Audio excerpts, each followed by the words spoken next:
Agora nós vamos discutir a agenda ambiental, aquela que impacta diretamente no futuro trabalhador e na economia brasileira. A COP30 vai ser no Brasil, em Belém. Eu até brinquei com vocês ontem que ele está propondo, o ministro propôs, a gente aceitou, que a Conferência Nacional do Trabalho não seja em outubro desse ano, para não ser consumida pela COP30. Você não tem que jogar para março do ano que vem. Bom, agora o movimento sindical precisa se envolver nisso, precisa ter informações sobre isso. E eu convidei, aqui a CSB convidou 2 companheiros para que possam falar para nós sobre essa questão da transição energética, tendo como foco o trabalhador e o meio ambiente. Não é o meio ambiente e o trabalhador, é o trabalhador e o meio ambiente. Primeiro, um grande amigo, amigo de muitos anos. Nós militamos no mesmo partido no passado. Gilberto Natalini, que é médico, ex-vereador, dirigente. Ele é hoje nossa assessoria ambiental dentro da nossa central, ambientalista reconhecido por sua luta de preservação e justiça social.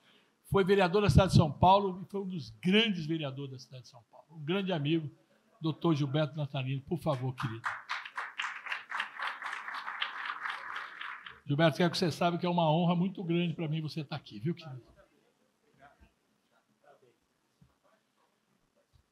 O outro é o Fábio Feldman, advogado, ambientalista, ex-deputado constituinte. Ou seja, ele é novinho também, ele estava lá na creche, iniciando, né?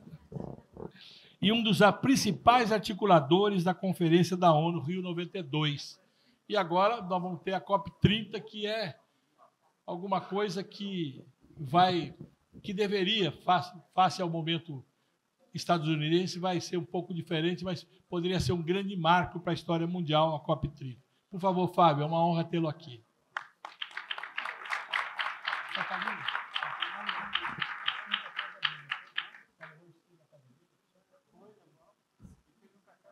Eu tive o prazer de levar Ciro Gomes na casa do Fábio, juntamente com alguns ambientalistas, para fazermos a parte ambiental do programa de governo do Ciro Gomes. Não é isso, Fábio? Obrigado, hein?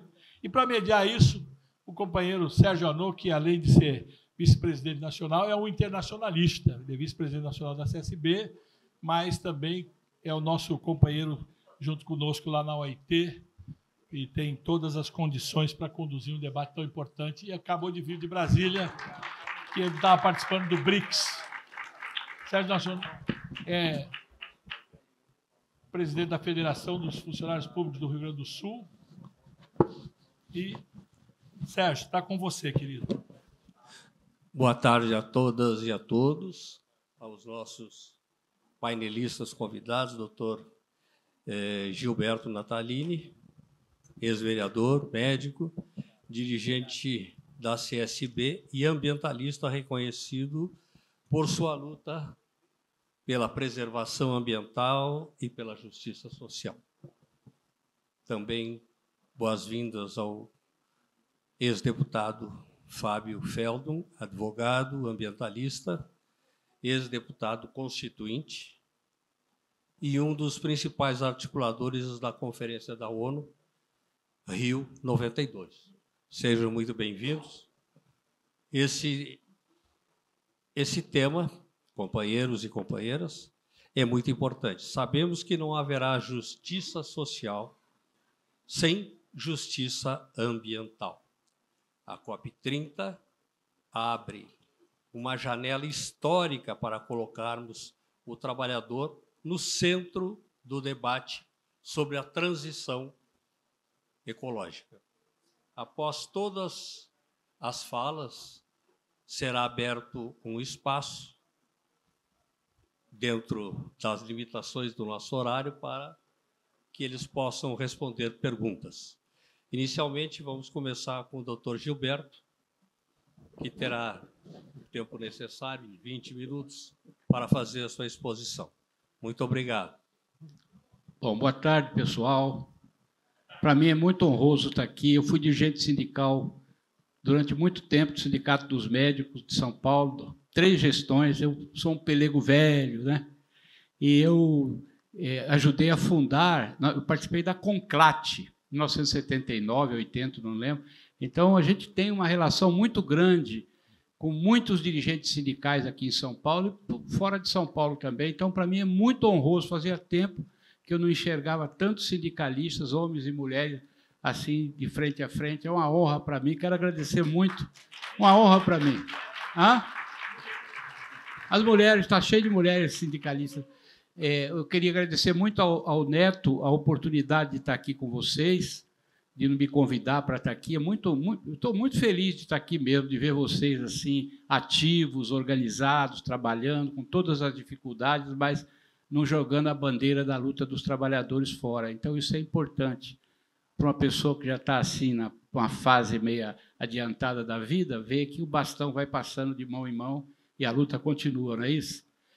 Eu queria cumprimentar o Sérgio, parabenizar pelo trabalho. Sérgio, eu sou coordenador de meio ambiente da Associação dos Funcionários Públicos do Estado de São Paulo. A FIPESP, ela tem 250 mil sócios, é enorme.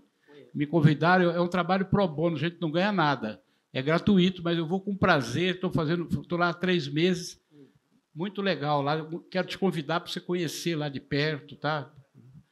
Cumprimentar o Fábio Feldman também, que é ele tem essa cara de jovem assim, mas ele é um dos responsáveis, então, o principal coordenador do artigo 225 da Constituição Federal. É isso, Fábio? Acertei o número? Artigo 225, que é o capítulo de meio ambiente da Constituição Federal, da Constituinte de 88. E talvez seja hoje, fora dos governos, o ambientalista mais reconhecido no mundo, como sociedade civil. O Fábio realmente é uma potência nesse aspecto, eu aprendo muito com ele. Bom, pessoal, eu vou ser muito objetivo aqui, porque o que a gente queria ouvir mesmo é o Fábio. Nós temos hoje, na minha opinião, eu sou médico, vocês sabem, estou fazendo 50 anos de formado agora, sou gastrocirurgião, já operei 17 mil seres humanos, trabalhei no Sindicato dos Motoristas de São Paulo, só lá foram 5 mil chapéus de bico que eu operei, trabalhando naquele sindicato. Tentei matar, mas o povo é tão ruim que não morre fácil. Morreu ninguém, praticamente ninguém. Então, eu queria dizer que, como médico, eu tenho feito uns diagnósticos assim da nossa vida. Tem muita relação com o povo mais pobre de São Paulo, que eu tenho um voluntariado médico na igreja do Cangaíba, há 50 anos que a gente vai lá atender de graça naquele fundo da igreja. E sábado, se vocês forem lá, amanhã, se vocês forem lá, nós estamos lá atendendo. Então, a gente tem uma relação com o movimento popular, o movimento sindical muito grande. E, como médico, eu tenho feito um diagnóstico, se vocês discordarem, vocês falam. Mas eu acho que nós, a espécie humana, hoje, vive o pior estresse da história da humanidade. O pior. Nós já enfrentamos estresse, a humanidade já enfrentou confusão, mas, igual que nós estamos vendo, a confusão que nós estamos vendo agora é muito grande e a gente está meio sem o que, assim, ter armas para enfrentar, armas políticas, né? Armas sociais para enfrentar o que nós estamos vivendo. Esse estresse, na minha opinião, ele tem 3 causas fundamentais. A primeira delas é a questão da desigualdade social, da miséria, da fome, do desemprego, da desesperança, da falta de oportunidade para os pais de família sustentarem suas famílias, porque o mundo, né, o sistema financeiro mundial, ele é extremamente cruel e voraz. A concentração de renda no mundo, cada dia que passa, aumenta. Os 26 homens mais ricos do mundo detêm a riqueza de 4 bilhões de seres humanos. E o Brasil se não for campeão, é vice-campeão de concentração de renda. Eu acho que é o país da África que é mais concentrado. No Brasil, 8 fortunas detêm a riqueza de 100 milhões de compatriotas nossos. Então, esse acúmulo de riqueza, jogando milhões de pessoas numa desesperança de vida, é um fator de estresse muito grande na existência humana. A segunda causa, na minha opinião, é a questão ambiental. Nós estamos vivendo no mundo, no planeta, que a gente tira mais do planeta do que o planeta pode nos dar. O que a gente tira de recursos naturais do planeta é bem mais do que o planeta suporta nos oferecer. De água, de ar, de solo, de madeira, de minério, de tudo que vocês imaginarem. A gente tira mais para o tal do progresso, né? Progresso do capitalismo, que é gastar, gastar, gastar, consumir, consumir, consumir, dane-se o resto. Essa é a lógica. Então, nós estamos tirando mais e devolvendo ao planeta os resíduos que a gente produz de uma maneira extremamente maldosa. Os últimos resíduos agora que nós estamos tomando conhecimento é o tal do microplástico, que já está na corrente humana, na corrente sanguínea. Já está sendo identificado. Mas isso é o de menos, tem muitos outros resíduos, as ilhas de lixo no Pacífico. Bom, eu não vou ficar para não tomar muito tempo. Então, a questão ambiental, a juventude hoje, talvez os filhos de vocês já tenham dito isso. Meu filho falou, pai, eu não estou querendo ter filho. Minha filha, a mesma coisa. Por quê? Porque eu não sei que mundo que eu vou pôr meus filhos, o que eles vão enfrentar nesse mundo. A cabeça do jovem está desse jeito. Essa questão ambiental, e aí vem as mudanças climáticas, dentro desse bojo todo, produzido pelo uso da energia do combustível fóssil, que está provado na ciência, né? Os gases de efeito estufa esquentando, mudando o clima do planeta, como nós estamos vendo os fenômenos climáticos extremos que estão acontecendo, gravíssimos, matando gente. As ondas de calor na Europa, segundo Carlos Nobre, no ano retrasado, mataram 60 mil idosos dentro de casa, porque as casas lá têm calefação, mas não têm aeração. Então, o cara morre de calor dentro de casa e o diagnóstico não é dado. Enfim, o terceiro ponto, para mim ser breve, né? O terceiro ponto é a tecnologia de informação. Com todo respeito ao Neto e ao sindicato dele, mas a tecnologia de informação ela está causando uma revolução tão grande no mundo que, se a gente não educá-la da maneira certa, ela pode trazer uma infelicidade enorme. E eu vou dividir em duas partes. As redes sociais, a gente vê a rede social, quando ela é utilizada de uma forma errada, o estrago que ela faz na vida das pessoas. O que tem de depressão, o que tem de gente perdendo rumo por questões das mensagens, dos fake news, das loucuras, da violência que vão através das redes sociais, é uma coisa maluca. Nós não conseguimos resolver isso.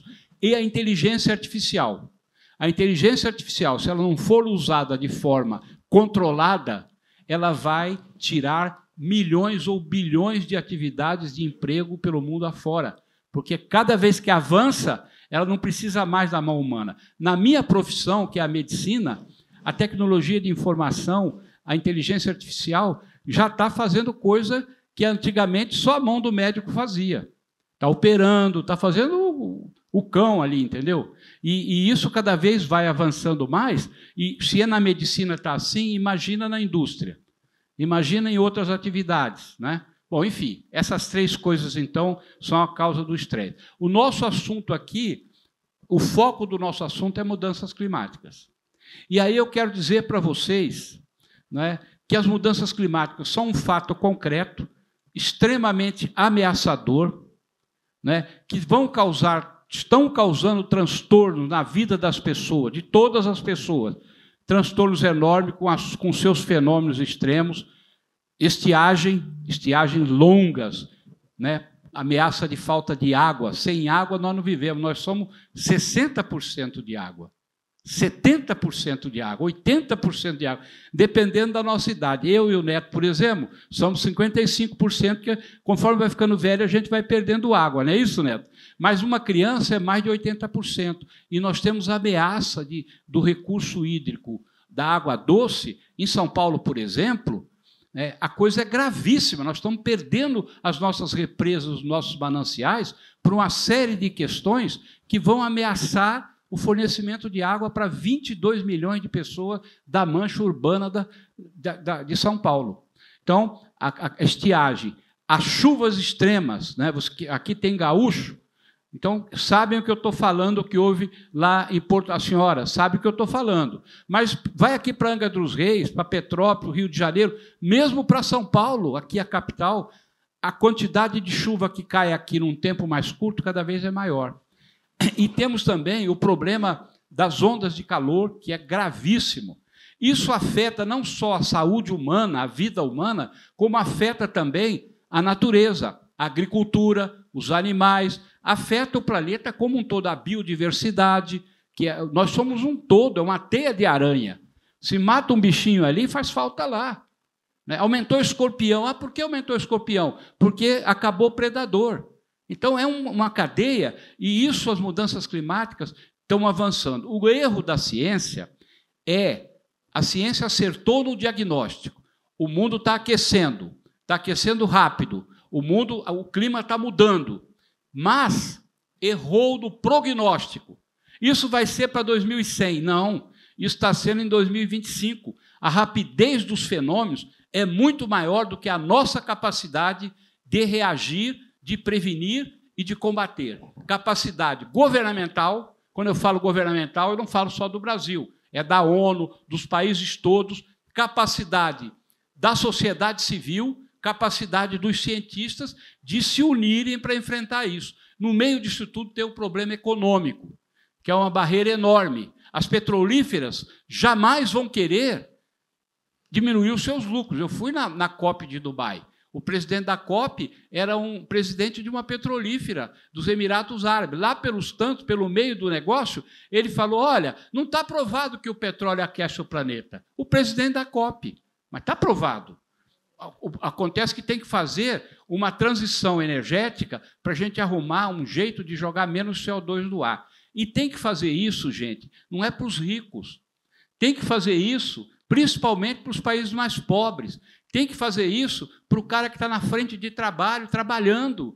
Tem que fazer isso para a sociedade como um todo. Então, tem que fazer de uma maneira que isso, ao invés de ser a transição energética, o combate às mudanças climáticas, a prevenção, ao invés de ser mais uma praga na nossa vida, venha oferecer oportunidades para que a gente abra frente de trabalho, para que a gente consiga empregar mais gente com outras tecnologias, de outras maneiras, tá certo? Isso é possível de fazer e está provado que é possível. O Fábio vai falar um pouco daqui a pouco, mas tem economistas que só estudam isso, a tal economia verde.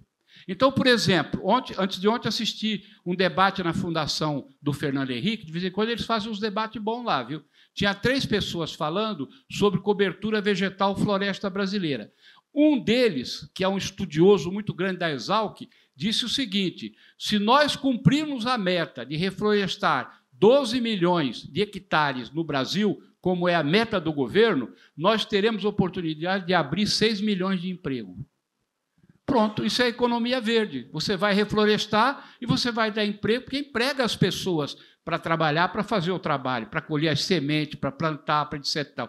Então, é esse salto entre a necessidade da gente atacar o problema climático de uma maneira inteligente, de uma maneira socialmente justa, e abrir a economia para novas oportunidades, como, por exemplo, as fazendas fotovoltaicas, que produzem energia elétrica. Enfim, tem toda uma condição que a gente pode ter de não prejudicar a vida das pessoas, porque nós vamos mudar a matriz energética. Isso é possível. E o movimento sindical precisa se aprofundar e estudar isso, porque o movimento sindical tem que ser o principal levantador dessa bandeira. Às vezes eu queixo com o Neto, falo, eu acho que o movimento sindical ainda está aquém do que o momento precisa. O movimento sindical sempre esteve além, né, na trincheira anterior da luta. Então, a gente precisa preparar os dirigentes sindicais, estudar um pouco o fenômeno, não ficar desconfiado, assumir, conversar com os trabalhadores, porque quando dá enchente, a casa que enche não é a casa do rico no jardim, a casa que enche é lá no Jardim Romano. É gente que trabalha, é gente que é filiada aos sindicatos, são trabalhadores e trabalhadoras que sofrem principalmente. Quando o calor passa de 40 graus, que vai a 45 graus, como foi aqui no estado de São Paulo, em várias cidades, né? Quem tem ar-condicionado dentro de casa, liga o ar-condicionado e pronto. E o sujeito que está na favela e que não tem ar-condicionado e nem ventilador, como é que ele enfrenta um calor desse? Né, numa casa que tem 6 pessoas com 3 quartinhos pequenos. Então, é lá na base, é lá no trabalhador, é lá embaixo, no povo mais pobre, mais simples, que os efeitos das mudanças climáticas são mais cruéis. Permite, doutor, 5 minutos para o senhor concluir. Já concluí. Era isso que eu queria falar. É que eu me entusiasmo muito, né? Eu já concluí. É que eu me entusiasmo demais com o assunto, né? Eu trabalho nisso há 4 décadas. Eu vou passar, então, para o... Tem 5 minutos? 5 minutos. Não, eu quero, então, aproveitar os 5 minutos para conclamar vocês, para abraçar essa causa de corpo e alma. Eu tenho certeza que, na hora que os sindicatos brasileiros, as centrais sindicais, colocar isso como pauta diante dos governos e diante da sociedade, a gente vira o jogo. Porque a massa de trabalhadores é muito grande. E a força de organização e a respeitabilidade dos sindicatos brasileiros como representantes dos trabalhadores também é muito reconhecida. Então, eu conclamo vocês a vocês abraçarem a causa, se já não abraçaram, abraçarem cada vez mais e nos ajudar a virar esse jogo. Porque quem corre o risco é a própria vida humana, é a vida dos seres humanos e a vida dos outros serizinhos vivos que coabitam conosco esse planetinha azul chamado Terra. Muito obrigado.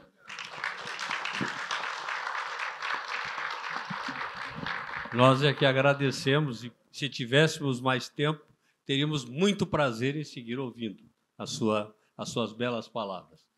Muito obrigado. E, em seguida, vamos anunciar o ex-deputado Fábio Feldman, advogado, e talvez uma das maiores autoridades desse país na questão do meio ambiente. Bom, pessoal, primeiro agradecer a oportunidade, Neto. E, Sérgio, quando o Natalini me ligou, dizendo para eu vir aqui, eu fiquei muito feliz. E o Natalini, vocês sabem, fui deputado, fui candidato. Eu sei o que é campanha, eu já participei de muitas campanhas, tal, e eu fui candidato a prefeito, governador, daquelas campanhas sem chance nenhuma, você sabe do que estou falando, né? E o candidato majoritário, aquele que é o governador, prefeito, nunca declara voto, mas eu sempre declarei voto e fui cabo eleitoral do Natalini.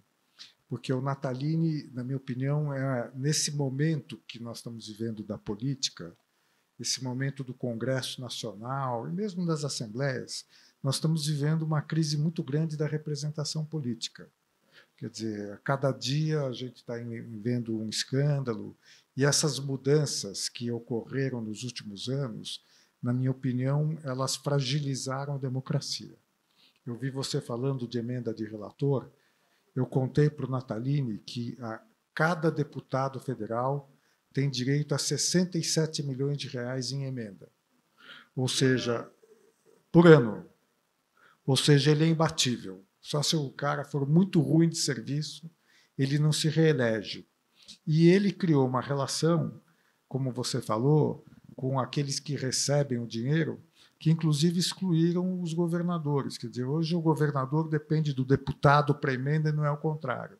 Isso cria uma dificuldade, na minha opinião, na articulação política no Brasil. E ainda mais prejudicado pelo ato que eu era a favor do financiamento público de campanha, que eu achei que fortaleceria a democracia. Hoje eu estou convencido que é o contrário. Por quê? Porque quem manda é o dirigente partidário. E os valores de financiamento público são estrondosos, são valores extraordinários.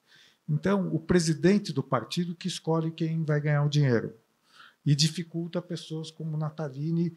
Aliás, eu fui eleito muito jovem, quando naquela ocasião eu era deputado de opinião, você não tinha base, você representava bandeiras. Hoje é praticamente impossível você, na verdade, ter uma representação política que não seja associada, na minha opinião, ao esquema tradicional de política que deve existir, mas a democracia precisa de novos mecanismos.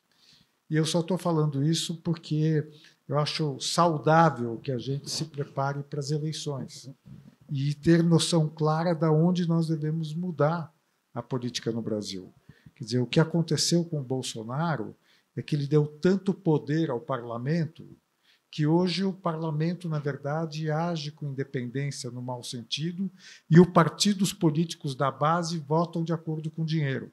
Então, a democracia, quer dizer, depois de 40 anos praticamente de democracia, eu acho que nós temos que ter clareza onde nós precisamos mexer nessa democracia.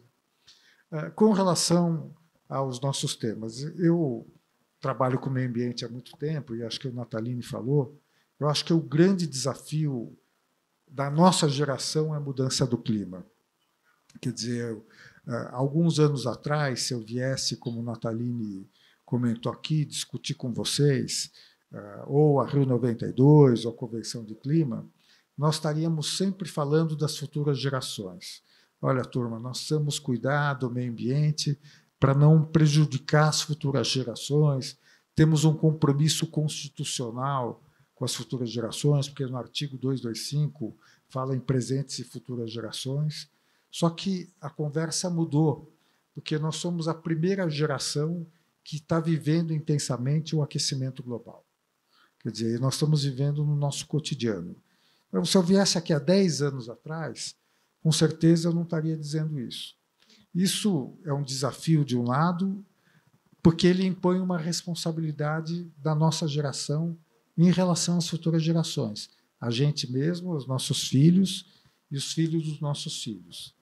E os prazos, as datas, como a Natalina colocou, se modificaram muito, porque a ciência, ela, de certa maneira, ela foi prudente. Eu considero uma das principais inovações do século passado a criação de um negócio que chama, de uma instituição que chama Painel Intergovernamental de Mudanças do Clima.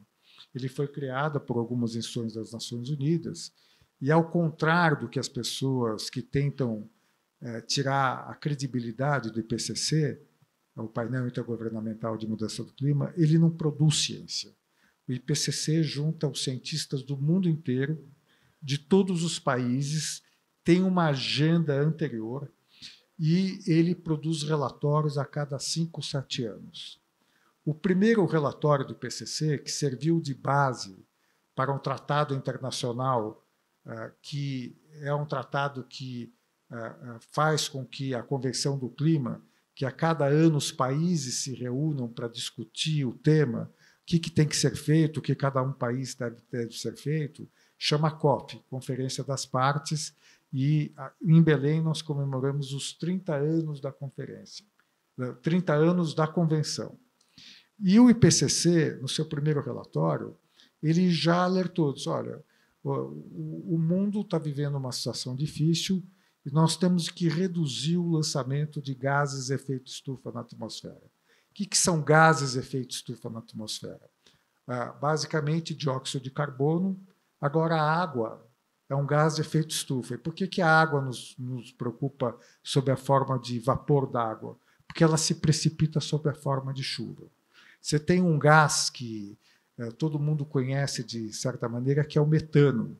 O metano, quando vocês passarem perto de um lixão e tiver uma chama, essa chama é o metano que está sendo liberado pela degradação de material orgânico. Tem até um caso do metano que todo mundo acha que é engraçado, mas a vaca, quando arrota, emite metano. Então, o Brasil, que tem um dos maiores rebanhos bovinos do mundo, é um grande emissor de metano. E o metano é um potentíssimo gás de efeito estufa. O metano, o impacto dele no clima é 28 vezes maior que o dióxido de carbono. Então, eu estou colocando isso porque, quando a gente fala em mudança do clima, quer dizer, que é um desafio global, numa escala global, quer dizer, nem sempre as pessoas associam que a mudança do clima é causada pela economia, pela sociedade, e está diretamente ligada ao nosso cotidiano. Quer dizer, quando nós andamos de carro com gasolina ou transportamos mercadoria em diesel, nós estamos emitindo carbono na atmosfera. E, como eu disse, o primeiro relatório do IPCC ele já alertava para isso, mas ele dizia o seguinte: nós achamos que o impacto das mudanças do clima será entre 300 e 500 anos, e, naquele momento, havia uma dúvida científica se a humanidade era responsável pela mudança do clima, pelo aquecimento global. E vocês vão ver que, neste debate, apesar de que cientificamente ele está superado, Tem muita gente que diz, não se preocupe com o aquecimento global, com a mudança do clima, porque é uma variação natural da natureza. O homem, a humanidade, não tem nenhuma responsabilidade em relação a isso. E o primeiro relatório do IPCC, como eu estou dizendo, ele não foi enfático em dizer que a humanidade é responsável pela mudança do clima. O IPCC faz relatórios a cada 5, 7 anos. O primeiro, como eu disse, foi em 90.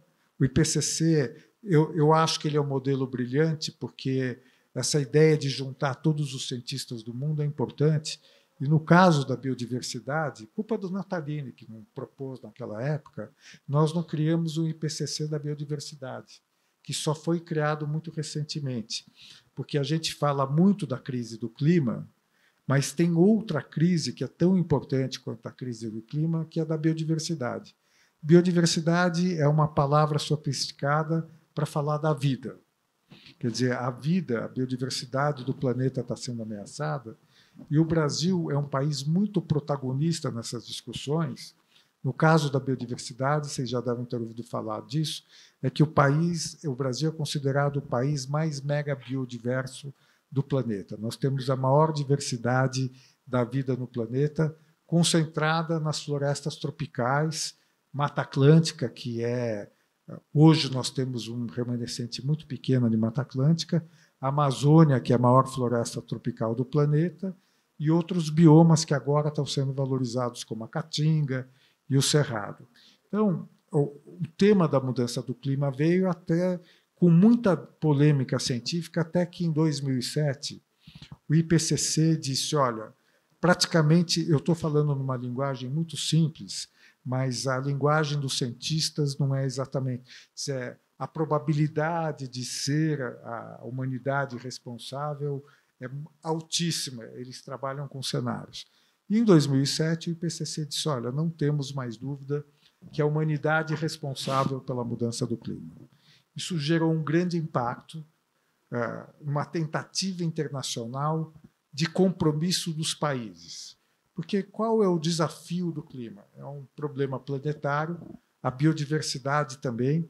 A dificuldade que nós temos na biodiversidade é que, enquanto nós estamos falando aqui, muitas espécies vegetais e animais estão sendo extintas, mas a gente não tem essa percepção do que está ocorrendo. Na mudança do clima, não. Como o Natalini falou, quer dizer, aqui em São Paulo, nós tivemos, há 2 anos atrás, um desastre em São Sebastião, no litoral norte, porque choveu num dia o equivalente a 4 meses de chuva. E vocês vão observar toda a cobertura de imprensa de desastres naturais, surge sempre a jornalista dizendo, estou aqui, houve esse desastre, porque choveu nas últimas 48 horas o equivalente a 2 meses, 3 meses. Aquela moça gaúcha não gostou dos paulistas, saiu da sala, senão ia dizer que foi o que aconteceu em Porto Alegre. Ah, você está aí fotografando, está perdoada. Foi perdoada, enfim. Só não está com chimarrão, mas, enfim. Mas o que aconteceu em Porto Alegre é um exemplo muito claro do que aconteceu. Quer dizer, chuvas de uma intensidade no espaço de tempo muito curto. Então, 2007... Ah, você é gaúcho. Boa pessoa, gaúcho. Mas, voltando... Então, 2007, a dúvida praticamente existiu. Qual é o desafio no mundo? Que todos os países têm que assumir compromissos de reduzir os gases de efeito estufa.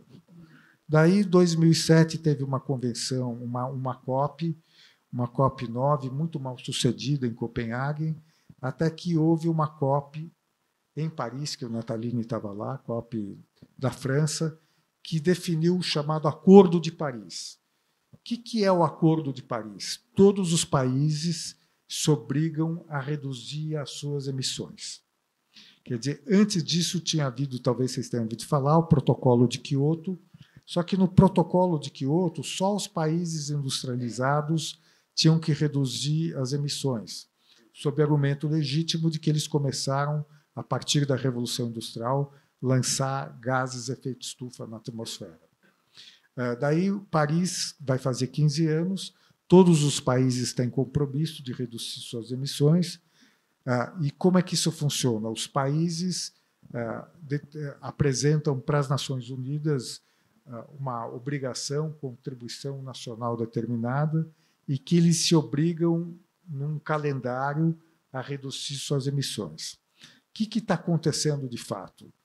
Os países apresentaram as suas obrigações, mas, ainda que há avanços, por exemplo, a energia renovável, inclusive é o caso do Brasil, há 10 anos atrás, ninguém imaginaria o papel do solar nem do eólico, mas no mundo há um aumento da energia renovável. Só que os países, na verdade, não conseguiram enfrentar o que o Natalini comentou aqui, que a principal razão do aquecimento global é combustível fóssil, é petróleo. Essa é a principal razão. No caso brasileiro, tem uma diferença, porque a principal causa, fonte de gases de efeito estufa do Brasil é o desmatamento. Basicamente, o desmatamento da Amazônia e do Cerrado, mas é o desmatamento. E, para vocês terem ideia, o Brasil, desde que se começou a medir a emissão de países, tem sido dos 10 principais países emissores de gases de efeito estufa em função da Amazônia. Quer dizer, então, nós temos uma questão da Amazônia, que até estava comentando com o Natalini no carro, porque o Natalini fez um estudo sobre quem destrói a Mata Atlântica na cidade de São Paulo, e é o PCC. Quem está articulando o desmatamento da Amazônia é o crime organizado. Então, a gente estava comentando, Neto, que eu acho isso é uma pauta, inclusive, para os sindicatos. Quer dizer, eu acho que nós não estamos dando a importância para o papel que o crime organizado está tendo no Brasil. 90% do território do Rio é ou milícia ou crime organizado. 90% do território da cidade. E na Amazônia, hoje, quem articula o desmatamento, a grilagem de terras públicas, terras privadas, basicamente é o crime organizado. Vocês lembram que eles assassinaram um funcionário da FUNAI e um jornalista há 2, 3 anos atrás. E é um crime organizado articulado internacionalmente, inclusive com exportação de drogas. O crime organizado é quem comanda o garimpo na Amazônia, que contamina com mercúrio os corpos d'água. Então, o grande desafio é o combustível fóssil. E o que eu vejo de dificuldade é que a transição energética é necessária, mas ela exige mudanças muito radicais no mundo. Quer dizer, é só você pensar a crise do Oriente Médio. A crise do Oriente Médio está intimamente associada à produção do petróleo daqueles países. Se não fosse o petróleo, provavelmente a tensão e a geopolítica do Oriente Médio seriam diferentes. E o que tem acontecido com o governo americano e com Trump, e mesmo no Brasil, quando a gente tem um debate sobre a mudança do clima, porque durante um período você tem o que a gente chama de negacionistas, pessoas supostamente cientistas que desmentiam o IPCC, dizendo isso não é verdade, isso é ficção. Quando eu estou dizendo para vocês, a importância do IPCC é que ele reúne cientistas do mundo inteiro, submete relatórios, inclusive os cientistas que discordam, é registrada a dissidência dos cientistas. E, como eu disse para vocês, a partir de 2007, quer dizer, o IPCC confirmou, na verdade, o problema da mudança do clima, só que ele está dando alertas muito sérios, dizendo, olha, o mundo tem que diminuir o uso de combustível fóssil e tem que, se nós quisermos aumentar, garantir a temperatura média do planeta 1,5, 2 graus Celsius até o fim do século, nós temos que, até 2030, diminuir 50% e, até 2050, praticamente abrir mão do petróleo. É um desafio gigantesco, muito difícil, quer dizer, que está ocorrendo. E, mais do que isso, que o Natalini falou, que os cientistas subestimaram a aceleração do aquecimento global.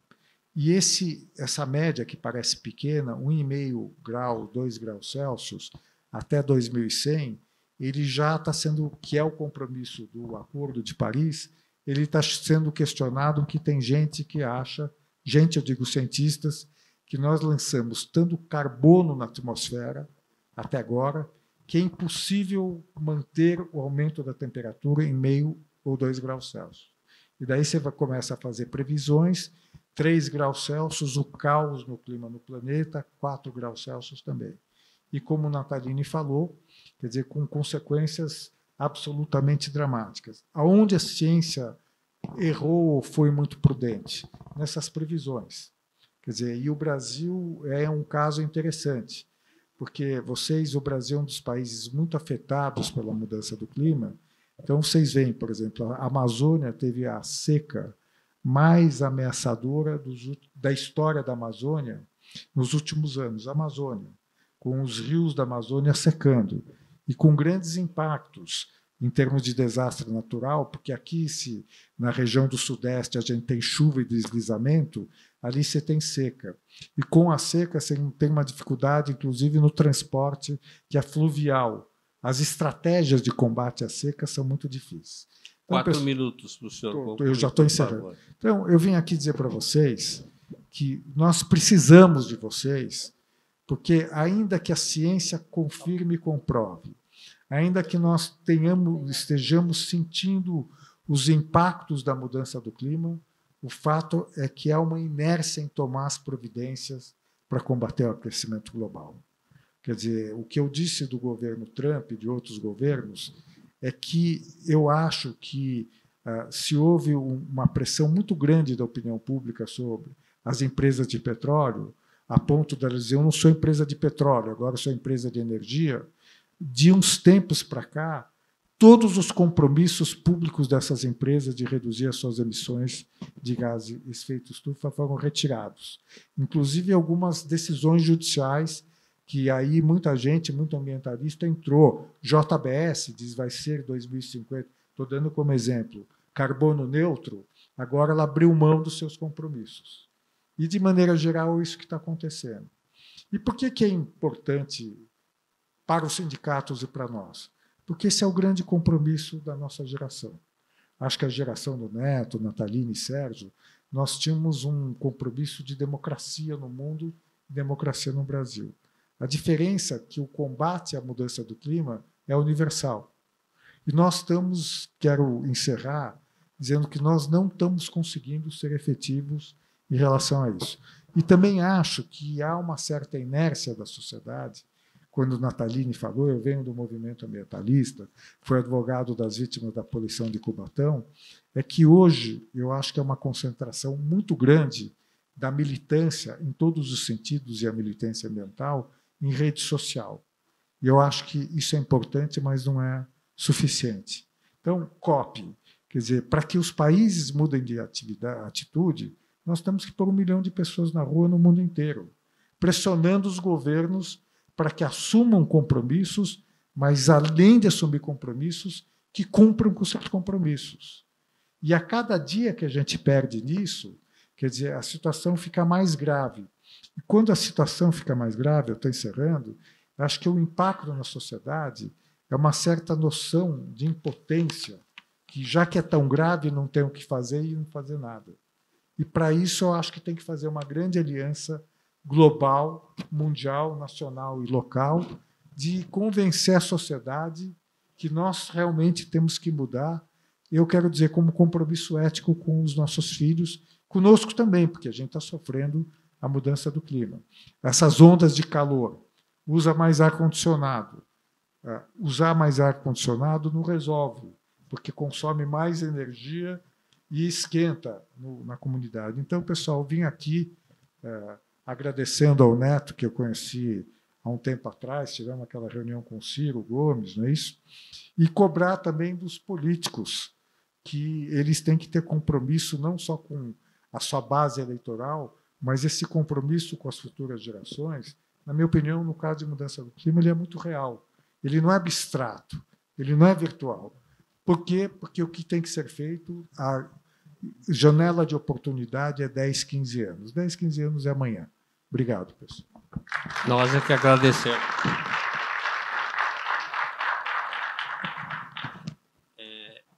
Nós agradecemos e temos já duas questões aqui que são bastante interessantes. Uma foi o Aécio nosso vice-presidente. Não, o Neves parece que não veio. Deve estar no Rio essa hora, em Copacabana. Ele diz que se precisa reflorestar esses milhões de hectares, por que não pegar as iniciativas dos agricultores familiares que perfazem mais de 1 milhão de assentados da reforma agrária e que hoje são sufocados pelo agronegócio que está destruindo o meio ambiente. Essa é uma questão que eu endereço ao Dr. Fábio Feldman, e a outra para o doutor. São os dados que os senhores trouxeram, são muito alarmantes. Temos alguma esperança nos municípios que estão avançando na especulação imobiliária, o que agrava muito o meio ambiente. E o que fazer? Essa eu passo para o doutor, né? E para o Fábio. Que essa pergunta, quer dizer, como eu disse para vocês, quer dizer, no Acordo de Paris, todos os países do mundo têm que formular seus compromissos nacionais para enfrentar a mudança do clima. E na obrigação brasileira tem o compromisso de restauração desses 12 milhões de hectares, que inclusive está no Código Florestal. Quer dizer, o Código Florestal já obriga a recuperação do que a gente chama áreas degradadas, e este é o compromisso do Brasil de restauração. Por que a restauração é importante na questão do clima? Porque quando você planta a árvore sequestra carbono. Então, quer dizer, essa tem sido uma das equações, um dos elementos importantes da equação do clima, porque não basta hoje deixar de lançar gases de efeito estufa na atmosfera. Nós temos que retirar os gases de efeito estufa da atmosfera. E uma das modalidades de fazer isso é o sequestro do carbono através de restauração florestal. Infelizmente, o compromisso do Código Florestal já é antigo, a obrigação brasileira também, mas o Brasil não está se preparando para isso. Por quê? Porque, primeiro, não é tão simples como não é chegar lá e plantar. Primeiro, tem que ter viveiro, tem que ter muda. Então, você tem que ter muda para plantar. Restauração de ecossistema tropical também é muito complicada, porque você tem que consorciar um número de espécies muito grande. Então, quer dizer, eu acho que o que está acontecendo no Brasil, na minha opinião, reflete um pouco a discussão no mundo. É muita conversa e pouca afetividade. Quer dizer, os 40 milhões, os 12 milhões de hectares ajudariam o planeta. Um dos grandes temas que nas COP se discute é a transferência de dinheiro para o norte ou sul. E eu até tenho participado de uma discussão sobre isso. É óbvio que nós queremos mais dinheiro do norte, mas a minha pergunta é onde está esse dinheiro? Porque já se transfere 300 bilhões de dólares anuais. Quero dizer, qual é a parte que vem para o Brasil e como eu faço para gastar esse dinheiro? Isso é uma coisa, inclusive, importante. Quer dizer, e o Tribunal de Contas da União fez um painel climático e verificou que o dinheiro está concentrado basicamente no Ministério da Fazenda, sem transparência, e no BNDES. Então, quer dizer, temos que aumentar, quer dizer, essa transferência de recursos, mas eu, pessoalmente, não acho que esse é o problema. O problema é saber onde está o recurso e como nós podemos gastar esse recurso. E, para o Brasil, é uma super oportunidade, até porque é uma oportunidade de recuperação de biomas. Acho que vocês têm aqui muita gente do Nordeste, né? Quer dizer, a gente, na Conferência do Rio, nós trabalhamos em 3 frentes: a biodiversidade, mudança do clima e Convenção de Combate à Desertificação. E não sei quem é da região do semiárido e da Caatinga, nós estamos enfrentando casos muito graves de desertificação ali. Entendeu? Inclusive, os tribunais de conta daqueles estados fizeram um estudo para verificar como os estados estão trabalhando no combate à desertificação. Então, quer dizer, caso brasileiro, tem que cobrar dos governos, tem que cobrar do setor empresarial compromissos. Quer dizer, isso é minha opinião. Tanto eu acho que não eram legítimos compromissos das empresas, do setor empresarial, em relação ao ESG, que é o Environmental Social Governance, que eles, com a vinda do governo Trump, eles abriram mão muito rapidamente desses compromissos. O maior fundo de investimento do mundo, chama BlackRock, chegou a se manifestar contra o desmatamento no Brasil, acabou de abrir mão dos seus compromissos climáticos. Os bancos americanos também abriram mão dos seus compromissos climáticos. Então, quer dizer, eu continuo, acho que é bom que eles tenham compromissos, mas eu acho que esses compromissos, cada vez mais, eu acho que tem que ter natureza legal obrigatória. Porque, como eu digo, a indústria de petróleo tinha meio um pouco de receio do ambientalismo. Quer dizer, então, mudam de nome. E agora não. Tanto que nós estamos, só para encerrar essa pergunta, estudando uma ação judicial, porque qual é o nosso problema com empresas de petróleo? Qual é o ativo de uma empresa de petróleo? Petróleo. E o petróleo é a causa do aquecimento global. Mas o que eles estão fazendo? Na minha opinião, eles vão explorar até a última gota de petróleo. Só que eles vão deixar o dano para a sociedade. E aí não terão ativos para responder. E a prova dessa dificuldade de discussão, não quero entrar no mérito, é a proposta brasileira de explorar a margem ocidental da Amazônia. Quer dizer que é uma contradição. O Brasil quer liderar o combate à mudança do clima, por outro lado, o Brasil quer continuar explorando petróleo. Daí o Brasil diz, mas os outros países exploram. Esse jogo de soma zero é fatal para o planeta. Quer dizer, eu quero dizer para vocês que petróleo, do ponto de vista climático, tem que ter uma transição rápida. Transição rápida é 7, 10 anos. Não tem transição justa para 50 anos, porque ela não é justa com as futuras gerações. Quer dizer, e esses são casos só, Neto. Recentemente, a gente tem discutido o caso lá de Candiota, no Rio Grande do Sul, que é a tua terra, que não é uma discussão fácil. Por outro lado, Sérgio, há quantos anos nós estamos discutindo Candiota? Mais de 20. Oh, eu estou há 40. Porque a Candiota tinha aquela chaminé grande que transportava a poluição para o Uruguai, lembra? Então, quer dizer... que o prazo dado foi no início do século. Exatamente. Você até pode contar a história. Não, é uma história muito séria, mas no início desses anos 2000 foi firmado um prazo já de 10 anos. É carvão mineral que queima, né? Então, passou os 10, passaram-se 20, nós estamos há 25 anos já, né? Sendo que o problema é muito mais antigo que isso, como o Dr. Feldman falou. Natalino. Você, Natalino, por favor.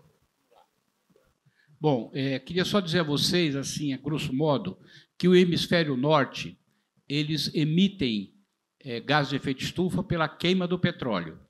A grosso modo, os Estados Unidos, a Rússia, a China, a Índia, né? E o hemisfério sul, eles emitem gás de efeito estufa pelo uso da terra.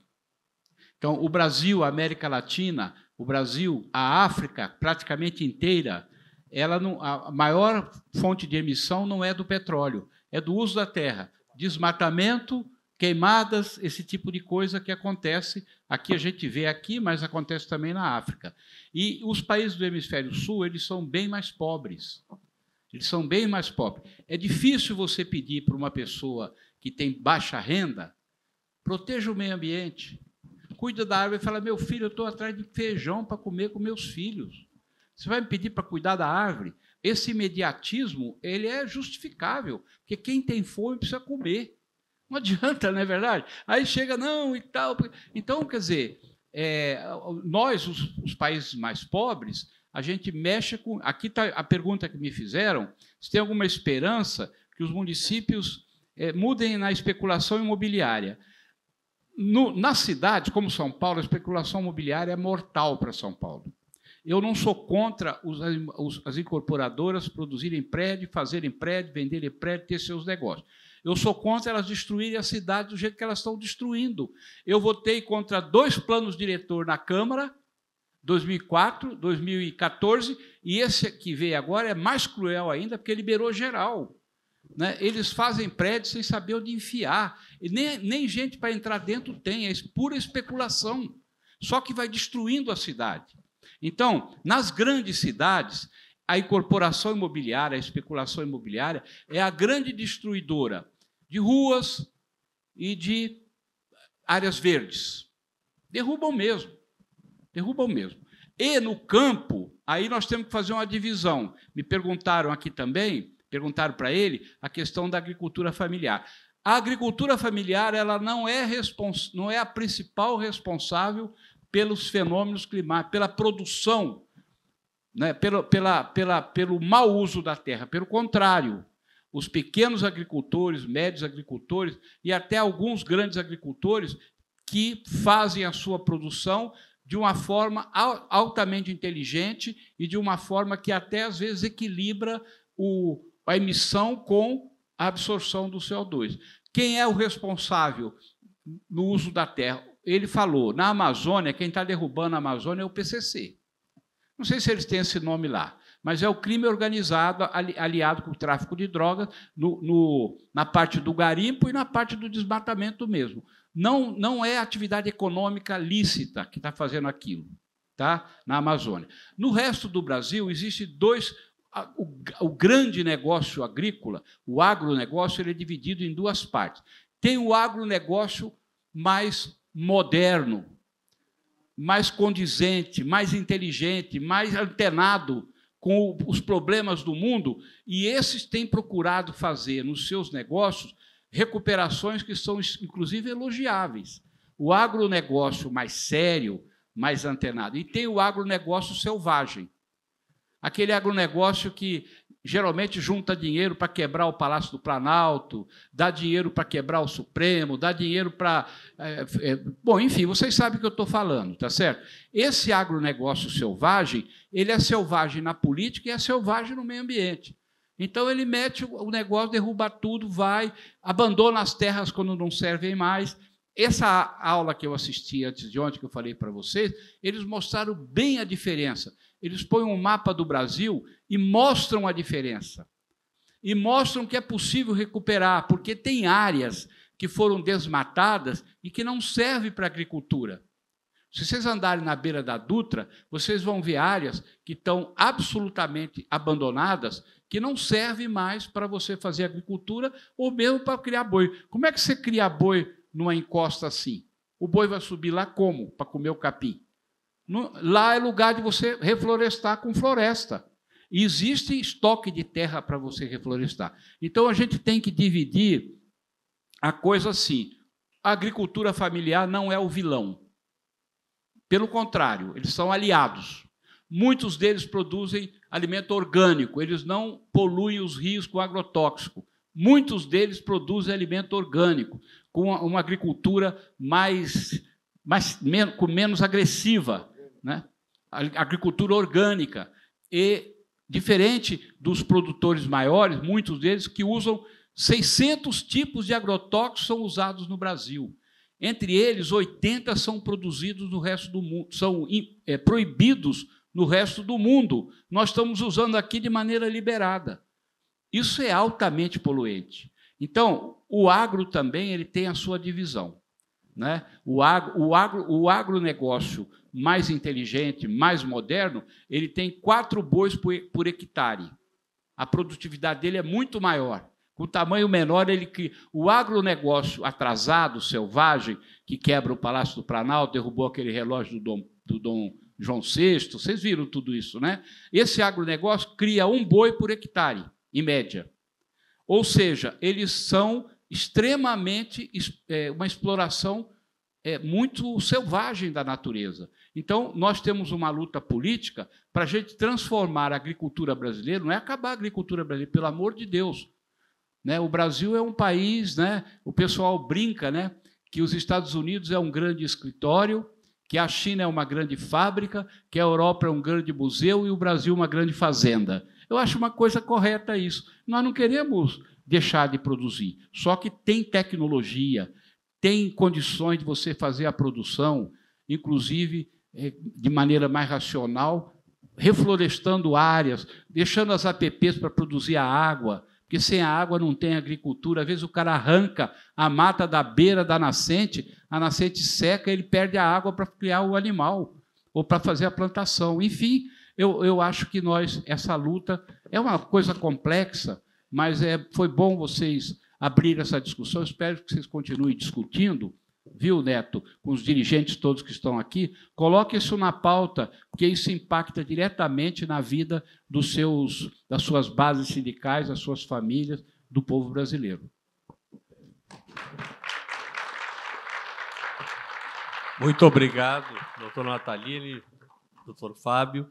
Apenas para exemplificar, na questão da especulação imobiliária, o Rio Grande do Sul, 2 ícones do turismo, Gramado e Canela, os morros ao redor foram todos desmatados e a mata substituída por pinos. Por que pinos? Porque o pinos pode arrancar a qualquer momento para construir os prédios, e aí nós vamos ter os deslizamentos que já houve lá em Gramado e Canela quando vier uma chuva forte. E, no caso da agricultura, nós temos na região de Santa Cruz, Venâncio Aires, a utilização de um veneno que era usado semelhante ao napalm, lá na Guerra do Vietnã, que está matando as outras culturas em volta, como a do azeite de oliva, e do fumo e outras tantas ali. Então, essa questão é muito importante que vocês levantaram, e eu sei que o nosso plenário aqui aproveitou para aumentar os seus conhecimentos e atualizar seus conhecimentos. Eu queria, então, agradecer a vocês e ao presidente Neto, que me deu a honra de poder compartilhar desse painel tão importante para todos nós e para a sobrevivência da humanidade. Muito obrigado.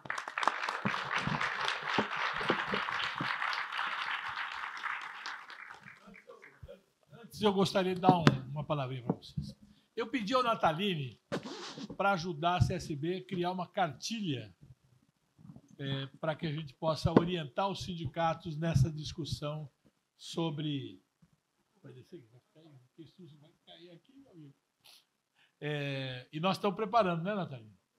Preparando uma cartilha que vai ser colocada para discussões, para que a gente também, nós, dirigentes sindicais, possamos nos apropriar desse tema. Nós estamos muito distante desse tema. E veja, num país em que 7% da sua sociedade é terraplanista, você imagina o que nós estamos enfrentando. Então, tem todo tipo de discussão, todo tipo de aventureiro. Então, nossa tarefa, enquanto liderança sindical, enquanto central que orienta seus sindicatos, vamos criar uma cartilha para orientar. Isso que a gente fez aqui hoje. Trabalhadores e o meio ambiente, a cartilha da CSB, para orientar cada um em todos os sindicatos. Estamos na letra, gente.